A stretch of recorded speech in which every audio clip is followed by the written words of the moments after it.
Hello everyone, welcome back to my channel. তো অনেক দিনের ইচ্ছে আজ পূরণ হতে চলেছে। আজ আমি আর দিদি প্রথমবার একা কোনো ট্যুরে যাচ্ছি।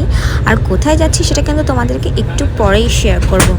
তো এখানে কালকে রাতেই দিদি ব্যাগটা প্যাক করে রেখেছিল। আমার আর দিদির লাগেজ আছে এখানে। পুরো রেডি হয়ে গেছি আর ব্যাগ প্যাকও কমপ্লিট। দিদির কাছে সব বড় লাগেজগুলো আছে, আমি শুধু এই ব্যাগটা নিয়ে বেরোচ্ছি। তাহলে চলো তোমাদের সাথে বাইরে বেরিয়ে কথা বলছি। চলো। আমাদেরকে মা বাবা স্টেশনে ছাড়তে এসেছিল, আর বাবা তো একটু আমাদের সাথে মজা করছিল, যেহেতু অনেকদিন বাড়িতে থাকবো না সেই জন্য বাবা একটু পেছনে লাগছিল আর কি। তো তারপর ওখানে দাঁড়িয়েছিলাম 2 মিনিট মতো, তারপর আমাদের ট্রেনও এখানে চলে এসছে। আমি আর দিদি ট্রেনে উঠে গেছিলাম। তারপর আমরা চলে যাচ্ছি একদম সোজা শিয়ালদা স্টেশনে। সেখানে গিয়ে একটা ক্যাব নিয়ে নিয়েছিলাম। আমরা এখন শিয়ালদায় পৌঁছে গেছি। তো আমি বাঘাযতীন থেকে ট্রেনে করে ফার্স্টে শিয়ালদা এলাম, তারপরে শিয়ালদা থেকে এখন উবের নিয়েছি একটা, কিছুক্ষণ পরেই ছাড়বে। আমি আর দিদি এখানে বসে আছি। তো আমরা এখন শিয়ালদা থেকে শালিমার স্টেশনে যাব। যারা শিয়ালদা থেকে শালিমার স্টেশনে যেতে চাও তারা কিন্তু শিয়ালদা থেকে এখানে ক্যাবও বুক করে নিতে পারো, আর এখানে কিন্তু শেয়ারেবল ওলা বা ট্যাক্সি তোমরা পেয়েই যাবে। আমরা শিয়ালদা থেকে শেয়ারিং ওলা ট্যাক্সিগুলো যেগুলো হয় সেটাতে গেছিলাম। তো আমরা প্রায় 10-15 মিনিট বসেছিলাম, কারণ আমি আর দিদি পেছনে বসেছিলাম আর সামনে একজন আমাদের সাথে ট্যাক্সি শেয়ার করে গিয়েছিলেন। তো ফাইনালি আমরা কিন্তু শিয়ালদা থেকে শালিমার যাওয়ার উদ্দেশ্যে বেরিয়ে পড়েছি। আর রাতের ভিউটা কিন্তু অসাধারণ ছিল। রাস্তাটা কিন্তু তেমন একটা জ্যাম ছিল না, আর এত হাওয়া দিচ্ছিল না, বেশ ভালো লাগছে। আমরা এখন শালিমার স্টেশনে পৌঁছে গেছি। তারপর ট্যাক্সি থেকে লাগেজগুলি বার করে শালিমার স্টেশনের ভেতরে যাচ্ছিলাম। আর তারপর এখানে লাগেজ চেকিংয়েরও ব্যাপার ছিল।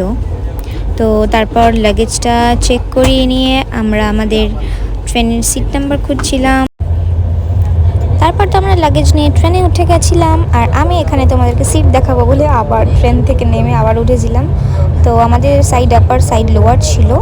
এইখানে প্রত্যেকটা কোচে 6টা করে সিট থাকে আর কি, মানে 3টে করে 6টা সিট থাকে। আর আমাদের ওই পাশের সাইড আপার লোয়ার ছিল।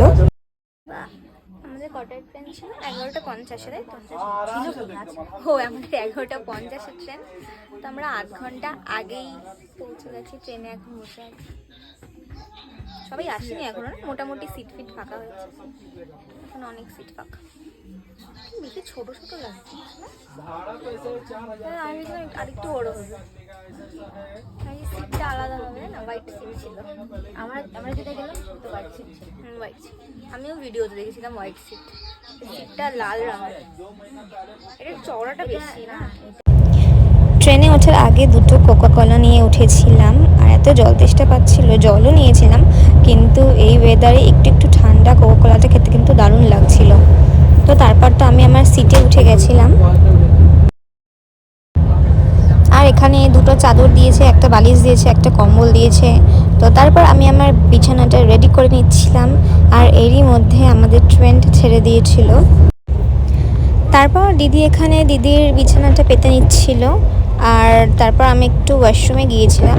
এখানকার ওয়াশরুমটা কিন্তু মোটামুটি লেগেছে আমার, খুব একটা পরিষ্কারও না, খুব একটা নোংরাও ছিল না। তো এখানে আমার আর দিদির বিছানা পাতা হয়ে গেছে। তো আমরা ঘুমাবো। আজকে সেরকমভাবে কোনো ভিডিও করা হবে না, কারণ আমাদের ট্রেনটা একদম 12টার সময় ছেড়েছে। তো কালকে থেকে ভিডিও স্টার্ট হচ্ছে, মানে ভালোভাবে ব্লগিং। তো চলো, আজকের জন্য গুড নাইট। তো দেখা হচ্ছে নেক্সট ব্লগে। টাটা।